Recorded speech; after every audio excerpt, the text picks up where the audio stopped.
Good evening, everyone. I'm Camille Russell Love. I'm the Executive Director of the Mayor's Office of Cultural Affairs, and on behalf of our Mayor, Andre Dickens, I want to welcome you here tonight. This is our second event for our this edition of Elevate, where we're celebrating 50 years of hip-hop. This is the 12th Elevate celebration that we've held here in the city, and we're proud that we're able to continue along and have such a esteemed program as we are having here today.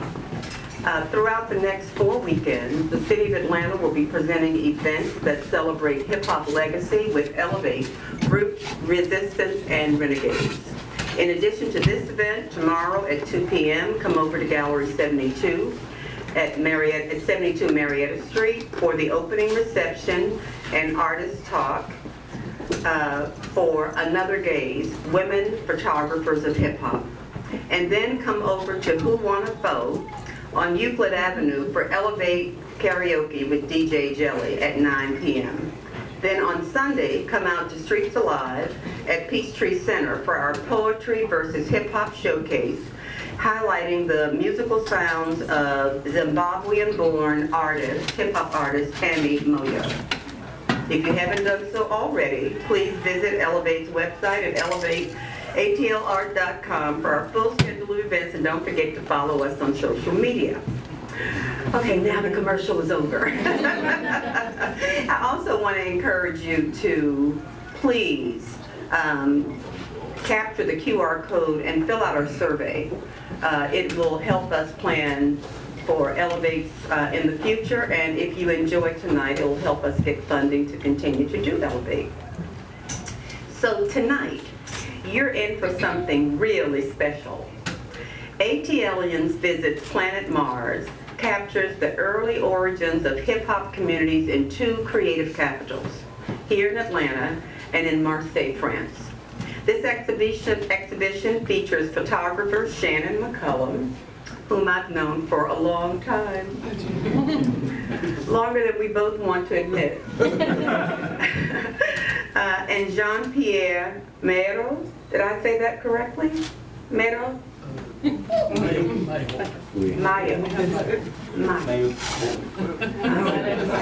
I'm going to learn French one day. I promise I'm going to learn it. Both of them have worked from the early 90s to the early 2000s. DJ Salah Ananse and DJ Gel from Marseille are guiding the vibe of this evening with their DJ skills. Again, thank you for coming out this evening. We hope that your experience with us inspires your own creativity and fosters a deeper appreciation for the cultural phenomenon that is hip-hop. Thank you. So hello, my name is David Ruffle. I am the cultural attaché for the Embassy of France, and on behalf of the Consulate General of France and on behalf of Villa Albertine, I would like to thank Camille Love for hosting this exhibition for the opening of Elevate, focused on hip-hop this year. For the French guy that I am, it is something to present an exhibition on hip-hop here in Atlanta. And it is a great opportunity, it is an honor, and it is also a little bit impressive to do that.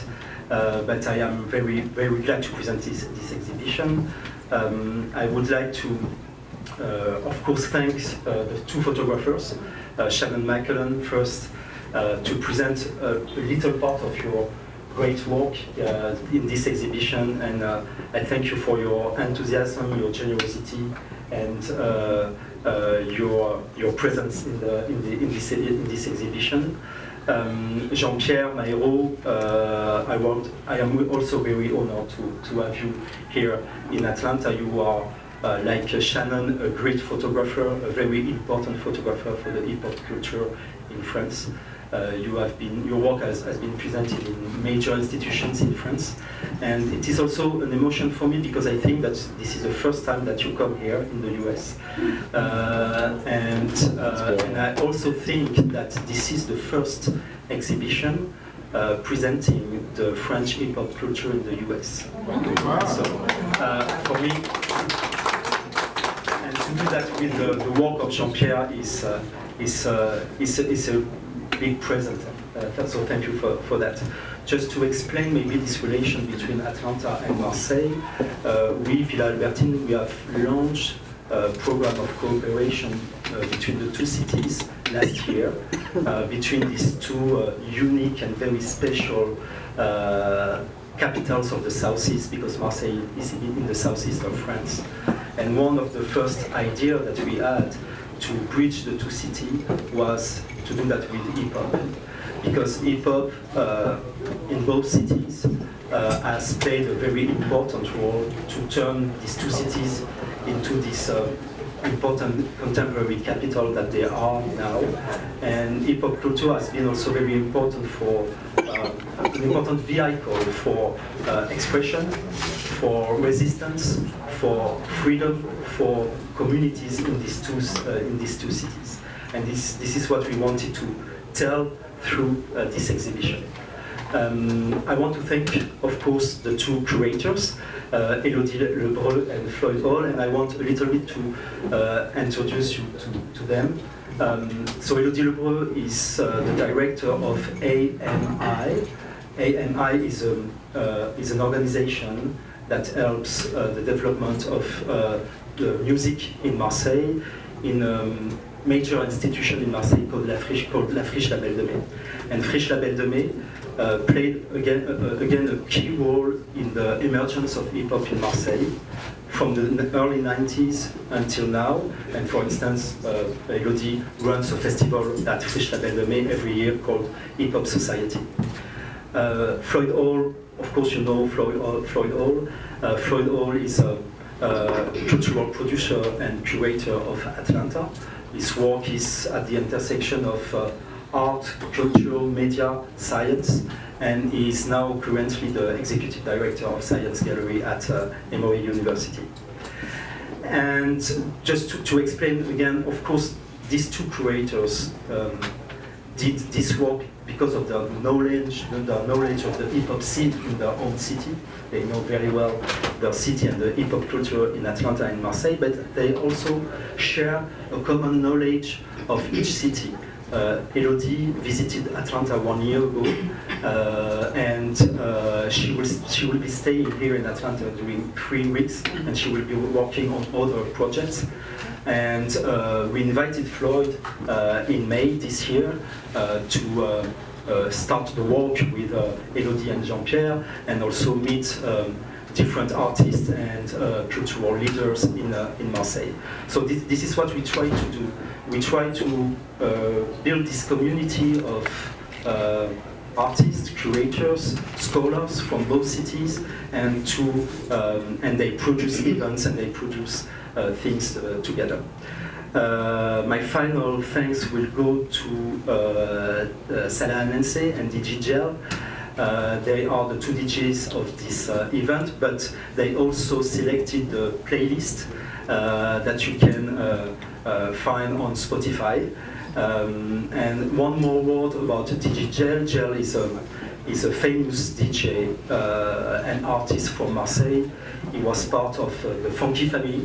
The Funky family is, I would say, at the scale, of course, of France in comparison of the US, but the equivalent of the Goody Mob or Outcast. So this is really important for us and for the hip hop culture in France. So Gel is here, and he's here for 1 month and a half to do research on the hip hop culture in Atlanta and to create something that will be presented in next year in Marseille. Of course, I want to thank the sponsor. I want to thank the Atlanta Office of Cultural Affairs for the support, the Institut Français. I would like to thank, I'm going to forget some people, so Air France, Delta, Jean Kansas, Jade, sorry, and I think that I forgot anybody. A special thanks to Kevin Sipp and for his vision to help us to install this exhibition. So now I let you the floor, Floyd and Elodie. Thank you. Good evening, everyone. Thank you all for coming out tonight. This feels really good, just to have a full house to witness the work of these two incredible photographers and the intention behind the City of Atlanta to host us, to host this culture in this space. And so for that, thank you all for coming out. You know, it's easy to say the work should speak for itself, and in some ways it does, but it always helps to have those who help make the work speak for the work as well. And so with that, I want to start with maybe asking for Shannon and for Jean-Pierre to talk about their origin story in hip hop, to kind of ground us in where you were, where you currently reside in your mind in some of those earliest days.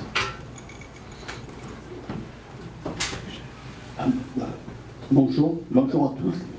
D'abord, je voudrais remercier la Villa d'Atlanta, Camille, la Villa Albertine,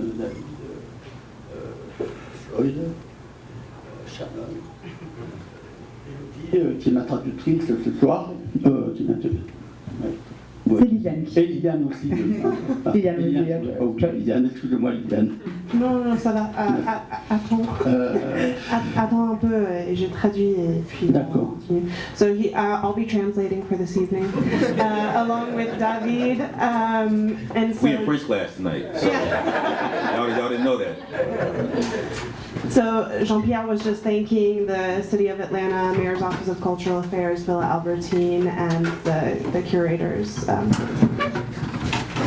J'espère que j'ai oublié personne, parce qu'il y a beaucoup de gens à qui je devrais remercier, et surtout à tout ce mouvement hip-hop qui a fait que, en quelque sorte, que je me retrouve ici parmi vous. Et je suis trop heureux parce que c'est la première fois que je suis aux États-Unis.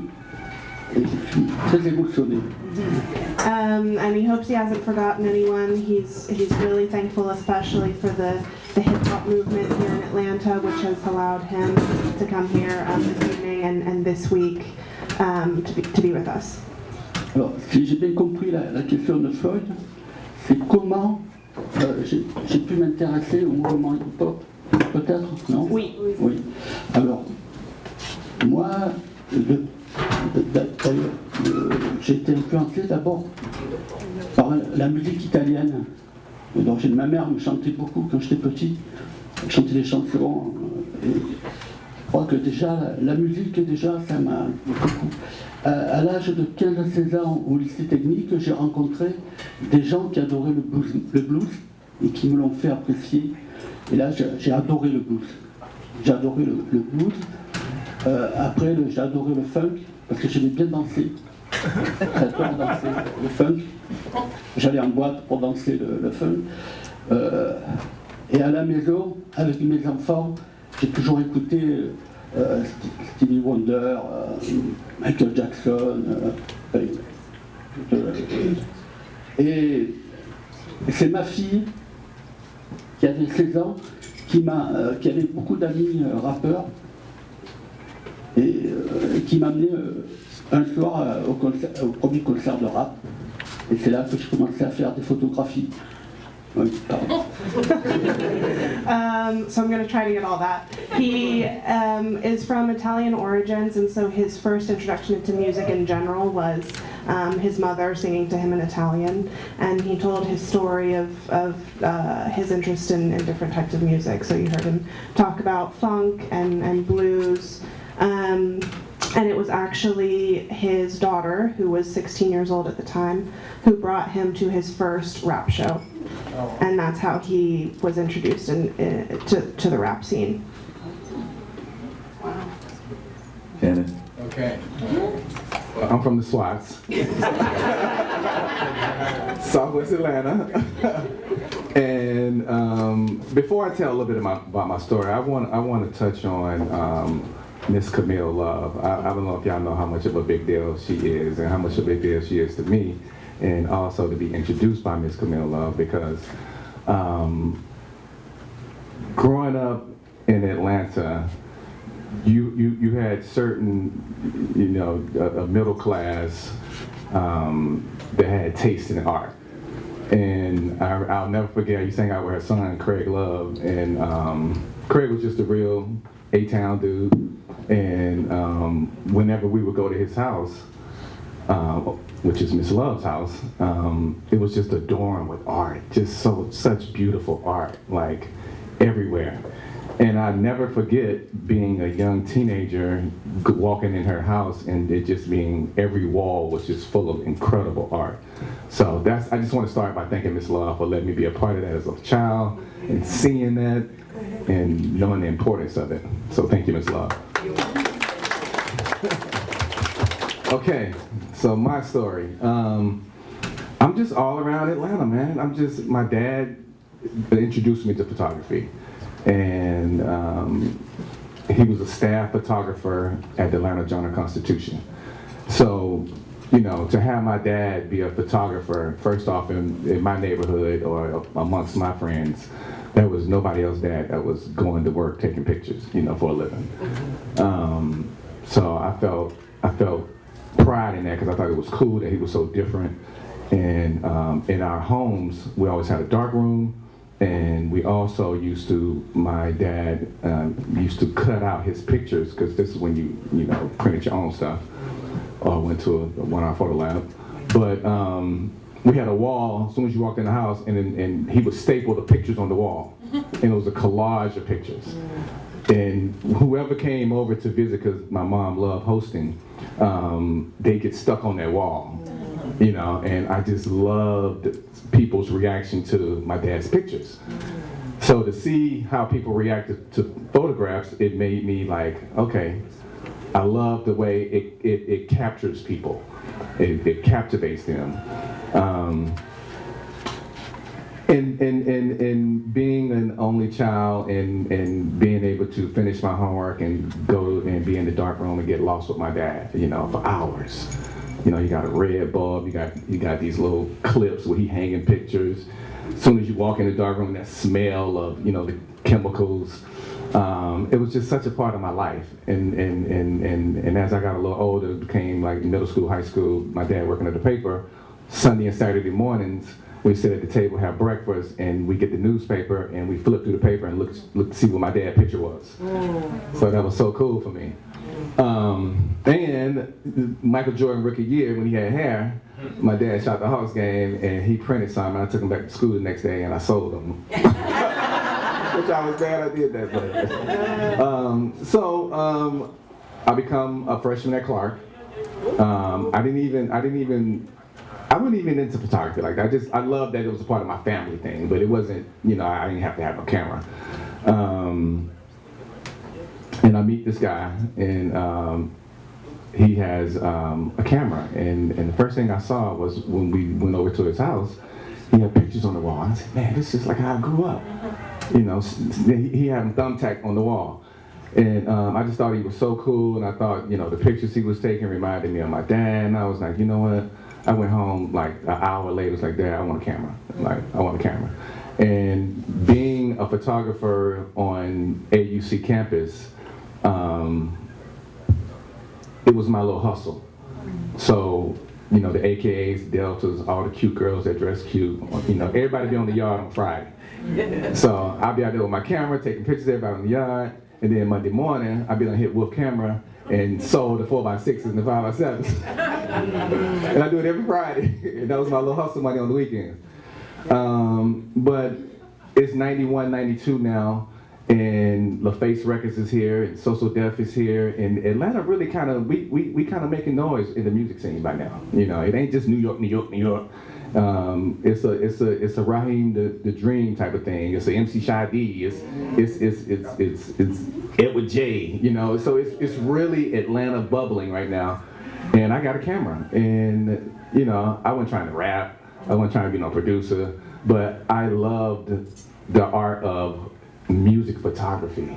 Like, I loved it. I loved what Gordon Parks was doing. I used to study his coffee table books, how he would be shooting for Life magazine and shooting for all these different people, and he was the dude that was in the corner without being in the way and capturing these beautiful moments, and I love that.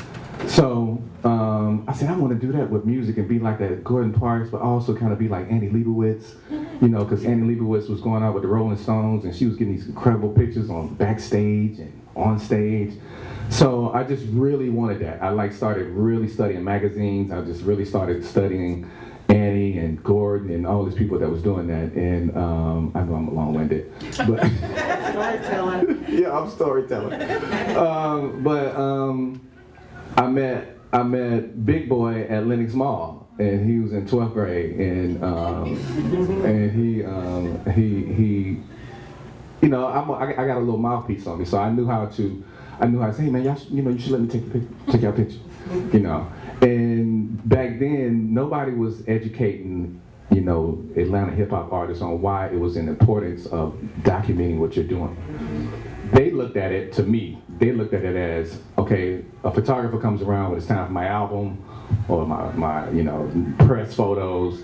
But me coming from a journalism background and my dad being a newspaper photographer, following how Gordon was doing for life, and you know, I'm on the document side of it, the journalism side of it. So he introduced me to Rico Wade, and they just started letting me hang out at the studio, at the dungeon. And during the day, I worked at a photo lab. So at night, I'd be taking their pictures while they're in there writing rhymes, or they're in there at the mic. Then I go to work the next morning, develop pictures, and bring them back the next night and give it to them. And they'd be like, yo, they'd be blown away that was last night, man. And I was like, yep. So that's kind of how my reputation grew. I started getting in all the parties, like my dad says, you're gonna get into parties now, you know, it's gonna be a thing. And so I got in cool with the promoters. And at first I wasn't never trying to be cool with the artists, because the artists ain't who you want. You want to get to the promoter, you want to get to the managers. They the one that give you the green light to get in the room. So I started shooting these parties, I started hanging out at all these events, and next thing you know that I used to call it FaceTime, you know, before cell phones. And FaceTime to me meant, remember me, because I'm the dude with the camera, I'm the dude with the locks, I'm at all the parties, hire me. You know what I mean? So that was my stick. And that's how I started just growing in the city with it, just being known for being the guy that always had his camera. And for me, it wasn't about money. It was about the love and the culture and the documenting and knowing that one time this is going to be 20 years old, one time this is going to be 30 years old, and I'm going to have this stuff when they first started. So, and also it was about building a portfolio for me, you know. So that's how I got my start, and I'll stop. So this exhibition is called ATLiens Visit Planet MARS, and I think what that has meant for me and for Elodie has been really about trying to acknowledge these other identities that the youth culture of these cities began to form for themselves. So at the time, Shannon, as you're beginning to explore that scene, you know, there's Atlanta, you know, we are Atlantans, but ATLiens felt like a different identity that the artists help us connect to. And in a similar way in Marseille, you know, there's Marseille, but there's also Planet Mars. Again, identity, and how the artists and the youth culture of those cities began to craft their own POV for what they wanted in the world. And so Jean-Pierre, Elodie really, you know, help us sort of get to this. You know, we kind of have a little bit of an understanding of what ATLiens means here because we are here, but maybe help us visit Planet Mars a little bit. Maybe first of all, I would like to take the chance to thank a lot Villa Albertine team, especially David and Liliane, to give me the chance to work with you and exchange about this amazing culture. Would like to thank my bro DJ Gel and Jean-Pierre, because hip-hop, it's a way of life, it's not only an aesthetic, and we are like activists. And to complete what you say, I get the story of the hip-hop movement in Marseille is also about activism and politics, because Marseille is a periphery of Paris, and at the beginning of the hip-hop movement, it was a bit tricky to keep the mic and be heard by all the French population. And as Andre 300 say, Atlanta have something to say, Marseille had also something to say at this period. So it's not only a question of music, it's also a question of dignity, like you say really clearly. And until now, I guess, as Atlanta influenced everything, right now Marseille influenced everything in France, especially in the rap music scene.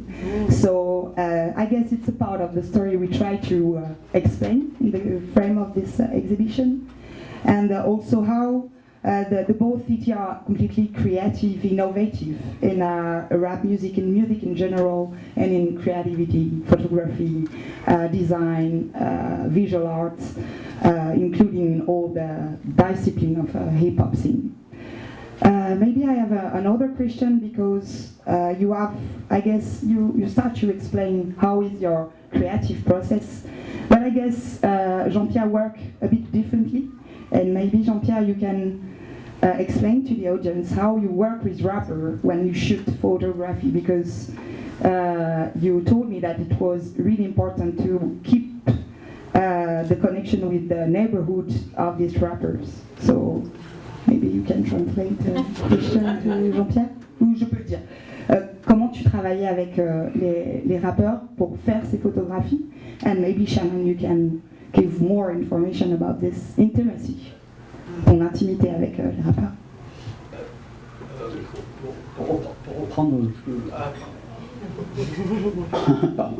Pour reprendre ce que je disais tout à l'heure, ça a commencé donc par le fait que ma fille m'a amené à un concert de rap, celui de Ayam d'ailleurs. J'ai commencé à faire des photos, et faire des photos des gens qui avaient pour le concert. Ces gens-là étaient des amis de ma fille, et c'est eux-mêmes par la suite qui m'ont demandé de leur faire des photos. Ce que je faisais, et pour moi l'idée de leur faire des photos, c'était d'aller dans leur quartier, dans leur lieu de vie. Et voilà, je leur proposais, disons, je choisissais un paysage, je leur donnais un cadre, une situation, comme une fenêtre, et moi j'intervenais en leur laissant quand même le champ libre pour qu'ils puissent évoluer dans ce cadre. Et je faisais des photos de manière plutôt frontale. C'est Jean-Pierre, juste un instant pour traduire ce que tu as dit, puis tu reprends après. So I'm just going to interrupt to translate, and then he'll continue. So he was saying, as he was saying before, it was his daughter, who at the time was 16, who brought him to his first rap concert, which was I Am. And she happened to be, she was friends with people from the scene at that time, and they, after that concert, asked him to take pictures of them. And so for him, it was really important to take pictures of these rappers, these groups in their own neighborhood, like where they're from, where they live, where they work. And so he would be with these groups and give them a location, a way of framing the shot, but then letting them be free to sort of express themselves within the frame of the shot. So yeah, to express themselves and to show really where they're from and their neighborhood. Si je peux rajouter, par exemple, dans le premier concert que je photographiais de Ayam, dans le public, il y avait déjà, comme ami de ma fille, de mes enfants, Belle, qui était là. Voilà, donc c'était juste. So, for example, at that concert, the friends of his daughter included DJ Jell, who we have Jell, with raise us your hand. tonight. Jell, raise your hand. We can see you. And he's an original member of the Marseille group Funky Family. Really quickly, I want to ask, can you maybe give us an idea of who we are seeing in these photos? I know Jell is present, but could you maybe talk about who we're seeing and maybe some of the neighborhoods that we are seeing via the photography. Paradis, Jean-Pierre, il me demande qui sont sur ces photographies et quels sont ces quartiers en fait, en quoi ils sont particulièrement importants à Marseille pour le hip-hop.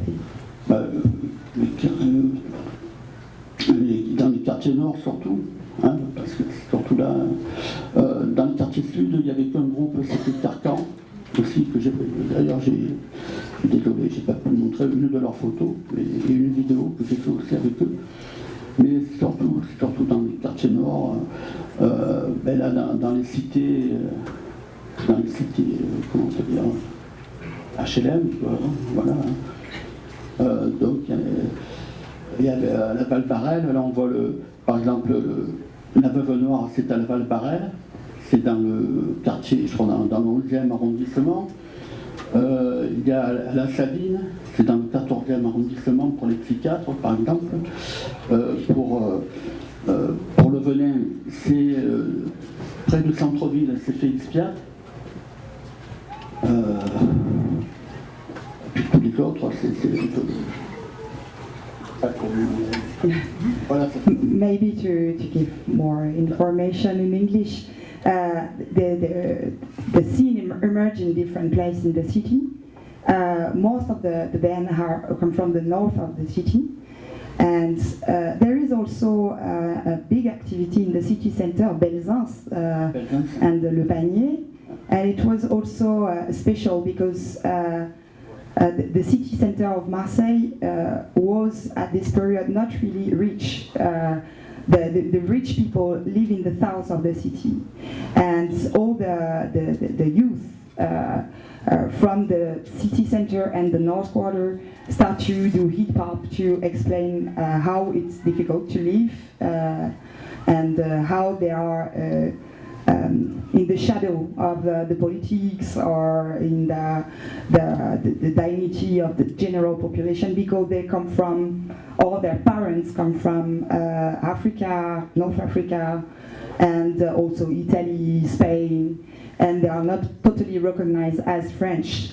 So it's also the message they try to give to the general population, and also how they would like to be independent in their way of life. And yes, that's if we talk about the geography, the city is more the hip hop movement born more in the north of the city and the city center.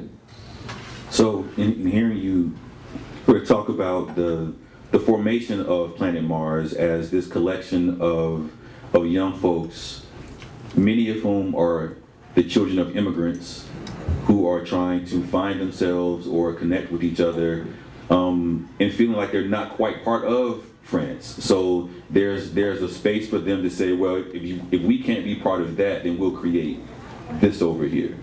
And I think that's where sort of the beginnings of Planet Mars come from.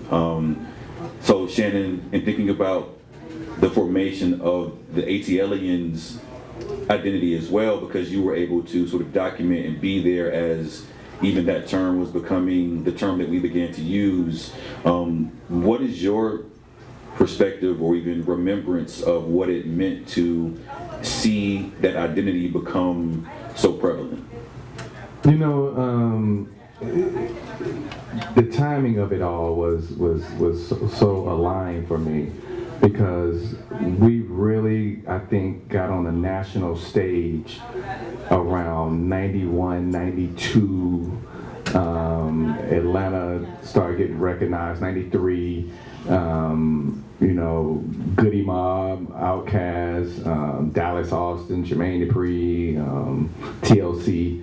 They were really making a name in Atlanta, the way they were being recognized. And so far, of that era was happening for me, because I was so deep enamored in the hip hop culture.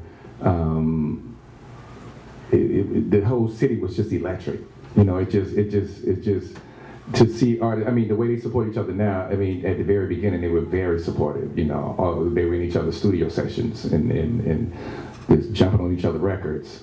But for me to be able to document it at that time was just, it was just everything, because I didn't play any instruments, but we were such a heavy entertainment city.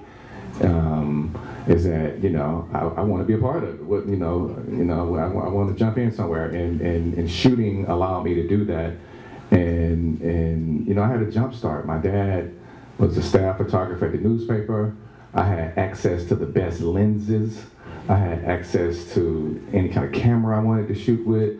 I had endless supply of film. So all the things that are not as easy to get if you know, it's expensive. You know, film's expensive, getting the film developed was expensive. You know, a nice camera, you know, lenses were expensive. You know, it's just, photography is not a cheap hobby.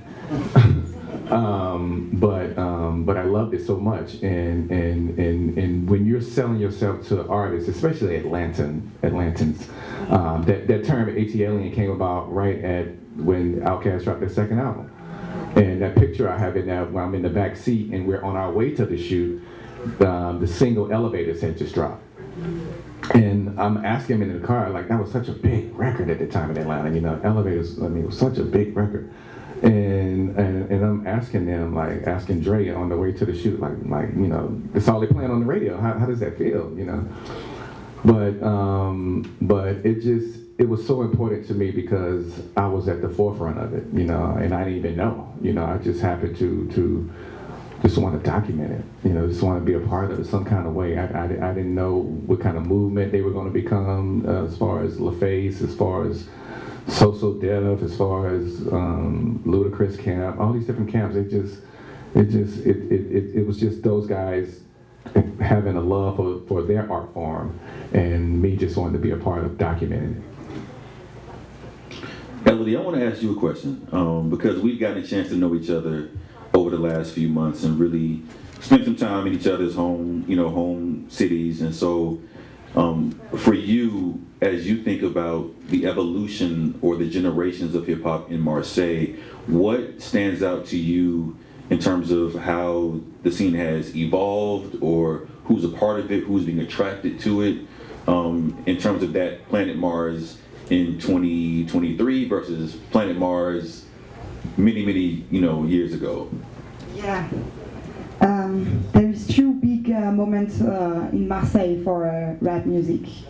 The 80s until the beginning of the 90s, and right now, since 10 years. But in the middle, there is there was a sort of gap because the music industry collapsed with the end of the disc, and a lot of artists who can see on the wall were not supported by the music industry, and you have only Côté Obscur and I Am in a side, and all the team of Psychiatre de la Rime who managed to be independent, but with the end of the music industry support in Marseille, there is a sort of big stop.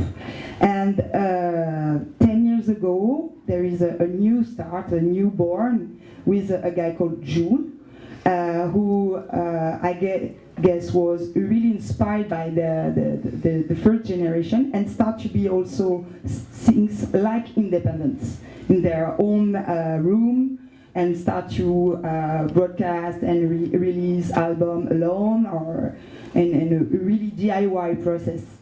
And right now it's one of the biggest seller of disc in France as a rapper. So there is also this new generation with maybe we can compare the difference of aesthetic between the beginning of hip hop and right now, and maybe Jules could be a sort of a TI in sort of aesthetic, because it launched also electronic music a lot. The new generation stopped to sample music and all this stuff funk, and it was the case at the beginning, and start to do rap music with electronic music. And it's also a manner to be independent, because they can do DIY music. And he relaunched a new generation through also a big album who invites the whole generation and the new generation. And yes, there is now maybe the biggest rapper in France are from Marseille, SCH, Jules, Sosomanes, and they decide also to invite the old generation to say we are Marseille, we are together, even if we don't have exactly the same high aesthetic. I am Funky Family, Puissance Nord, and also the new generation fight together, but in an independent way. And yes, it's really important. Even if they have deal with music industry, they really would like to stay independent. Jean-Pierre. Aussi l'influence du home studio et puis des réseaux sociaux qui ont fortement changé la donne. Mais aussi je pourrais rajouter que la venue du vocodeur et de la musique rail, des rythmes comme le reggaeton, des tas d'influences comme ça ont fortement influencé la production musicale. Et je pense que Jack peut-être aussi a une opinion là-dessus, peut-être plus précise que la mienne, mais je crois. Voilà. So Jean-Pierre was just adding that other types of music have also heavily influenced Marseille's style, including an Algerian form of music called le rail. And also reggaeton, styles like that are important in the hip-hop scene in Marseille. And the vocodeur. Shannon, one of the reasons why I reached out to you initially when we began to even conceive of this particular... Thank you, by the way. No, man, thank you. I think that we have multiple generations of ATLiens. Like, it's an identity that has started, it's stuck, and people get to still pour into it and pull from it. And what I've appreciated about your work is that you've been able to witness different generations of ATLiens, in your work, because if you know here, there was sort of the first wave. T.I. is not part of that first. I mean, in some ways, but as 94 is different than 2005 in Atlanta. 2005 is different than 2015 in Atlanta. And so I feel like you've witnessed those generations. And so same question for you in terms of witnessing the evolution of this community. What stands out most to you? In the early 90s shooting, I was out every night. And let me say, talking about generations, let me say this. There are different classes, too, of hip-hop artists in Atlanta. And everybody think they famous in Atlanta. You know what I mean? So, I could be at the studio to shoot Lil Jon, but it's a dude over there that rap too. And he just ain't being seen by the big dogs yet, but he think he just as fine. You know what I mean? So I would get them calls, and I would treat them just like they were,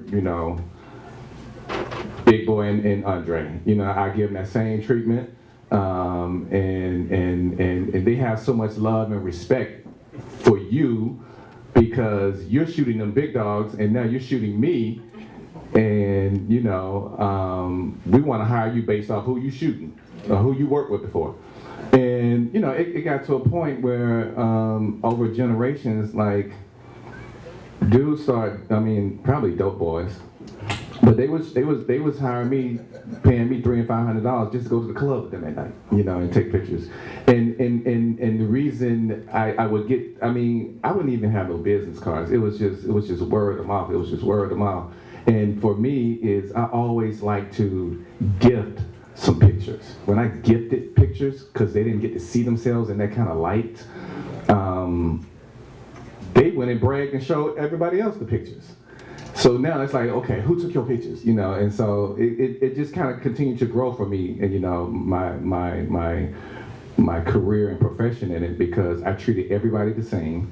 You know, I stayed up in your face. I just didn't take a picture here, and I stayed up in your face while you was pouring your little Hennessy or whatever you was doing. I was on it. You know, I was making you feel like, oh, you know, this is it. You know, this is the source, the vibe. You know, and that's how I treated all my clients.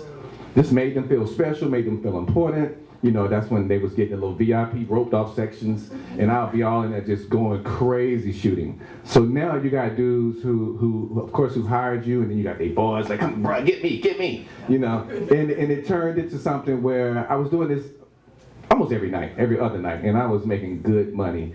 And it's because I turned around to work. When you turn around to work real fast, it's such a remembrance to them that this just happened. Everybody loved back in the day, still to this day, but when you had a physical picture in your hand, like a physical picture that I could just give you, and you could hold it, you could look at it, and you could take it to the crib, you could show your boys. I used to blow them up real big, a little bigger than the ones I got out there, and I frame them, and I show up at the studio with it, like, And when you show up at the studio, and you got a guy working on the boards, and he got a big ass picture of him now in front of him, it was an easy sell.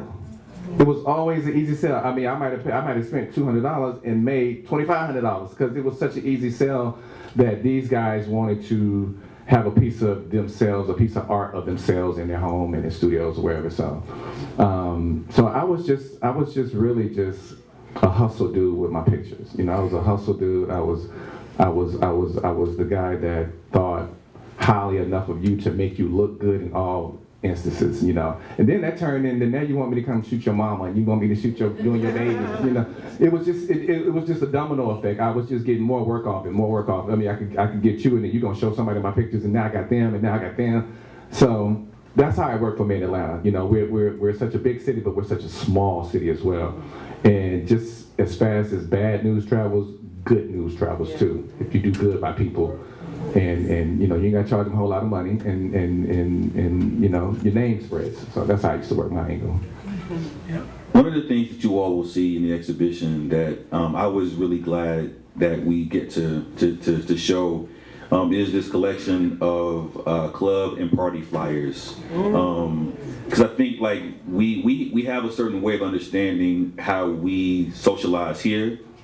In this city, and so just seeing a little bit of a peek into Planet Mars through those physical items felt really important and felt really impactful. So maybe you could ask Jean-Pierre to maybe sort of talk about those flyers and sort of how he collected them, but also just how people promote even to this day in Marseille. In terms of like physical paper.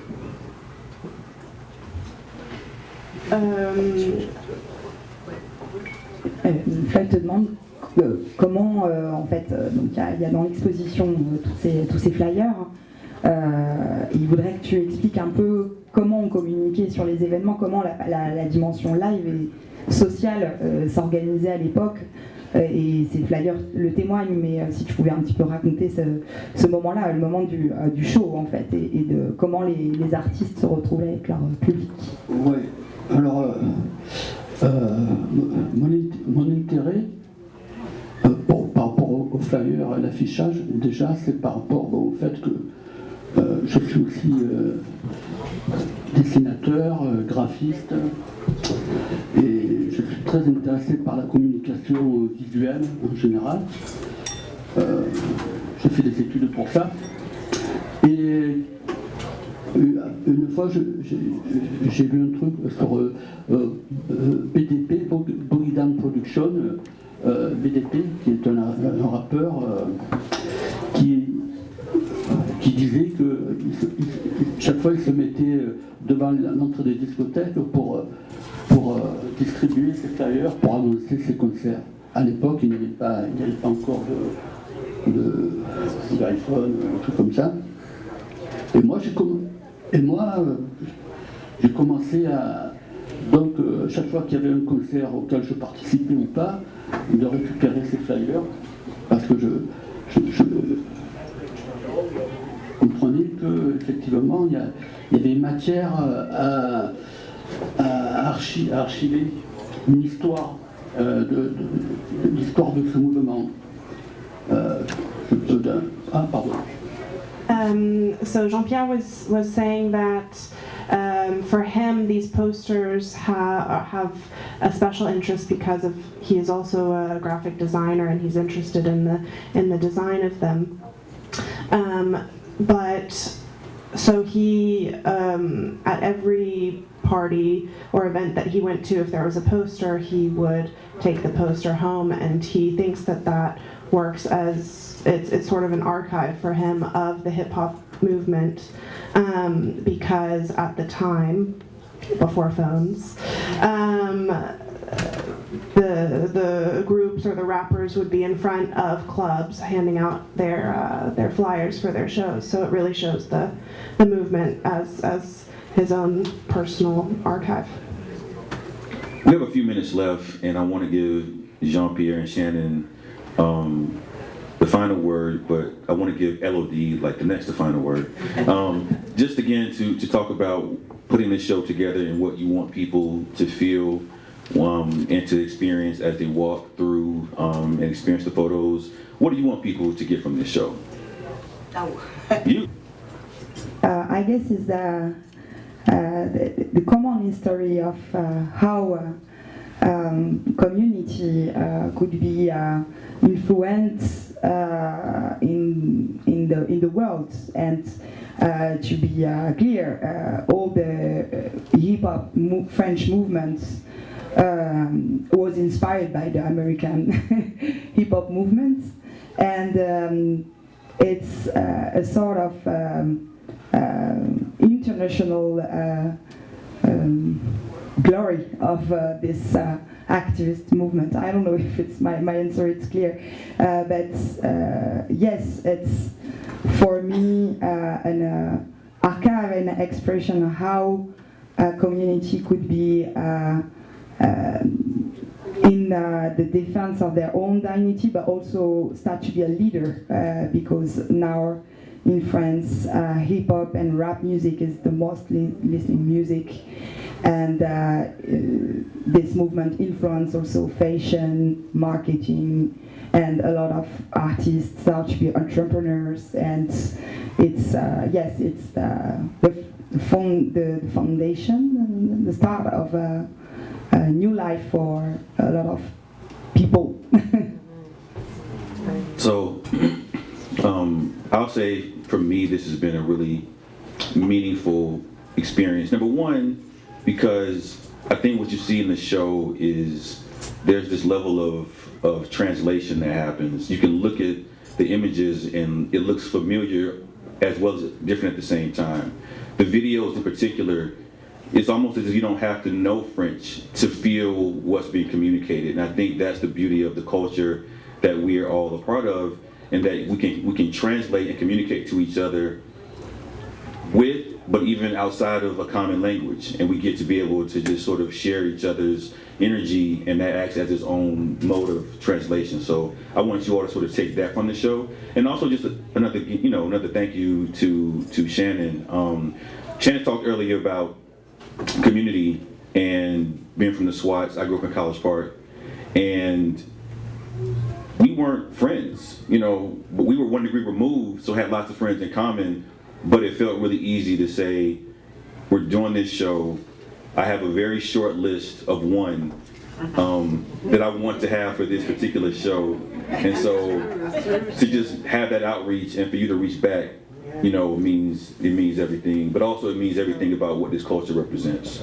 So I'll let y'all have the last two words. I'll end mine by saying what I would like for you to take away is I just want you to have a little sense and pride of the Atlanta artists. Where they came from. Almost every picture up there except the one of Lil Yachty, who's my kid. I want you to get a ride. I want you to feel like Like I was telling one of the young photographers out there, I said, every picture, I can go right back to that situation right now in my memory. And I can almost tell you what type of film I was shooting. Like I can really dial in. And so each picture, when you look at, you know, look at the honesty in these young guys, you know, before they got super rich. You know, I want you to be a part of my little journey. You know, it's my little photo journey, and it's been so rewarding. You know, starting when I first got a camera, I'm a big manifester, and I said I want to fill up a passport, and I want my camera to pay for it. Straight up. And it has. 32 years later, still doing it. It took me to, I became a staff photographer at Delta Airlines. And I didn't have no business pictures to show. I just had hip hop pictures to show. And when I walked in that interview to show this guy my portfolio, it was all wrapped up. But the one thing he said is, even though, you know, he was not a hip hop guy, he said, I see the passion in your work. I see the love you have for it. And, you know, and when somebody tells you they see the love and the passion and the respect you have for your work, that was everything. And I got a job immediately, and the next week I was off to Africa shooting. So it has been a wonderful tool for me. It's been a wonderful tool for my family. It opened the door for my son. You know, I used to take him on shoots. I used to take him around all these rappers. I used to take him in the studio. And one thing he said is, right before he took off, he said, Dad, I feel like you prepared me for this life. He said, Dad, I feel like you prepared me for the life. So that, at the end of the day, you don't get no better than that, you know. And I hope one day that my work is in somebody's institution, HBCU, somewhere forever. So that's my dream. I don't want to be in the house. I want to be out, shared. Thank you.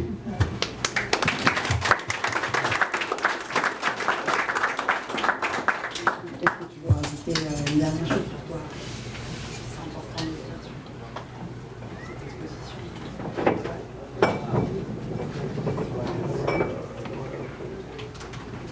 Très heureux. L'exposition est formidable, très très bien organisée. Voilà,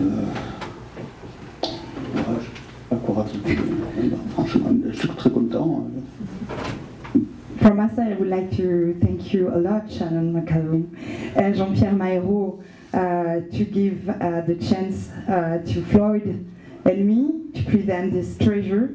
And it's sort of gold of the hip hop movement, and it's a big chance for everybody to see your amazing work. Thank you. Je pourrais peut-être raconter beaucoup de choses, mais ça prendrait beaucoup de temps. He could tell a lot of things, but it takes a lot of time. But maybe we can continue the discussion in the exhibition, and he's really happy.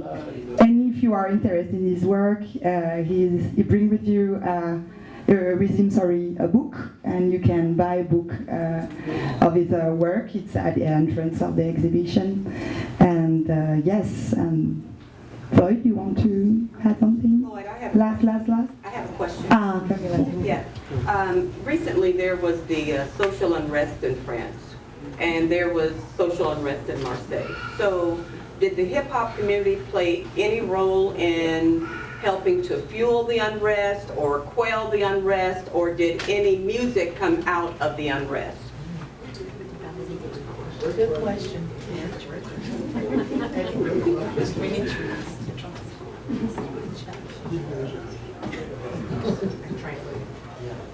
You mean the protest? Elle a dit que récemment il y avait plein de manifestations et aussi à Marseille. Et est-ce que les rappeurs, est-ce que la musique a... Est-ce que ça a joué un rôle? Est-ce que la musique a joué un rôle? Est-ce que les artistes ont réagi à ça? Est-ce que par ailleurs dans les quartiers nord de Marseille aussi, comment ça s'est passé? There is big reaction from the youth, but there is also the support of, for example, a band like I Am, who tell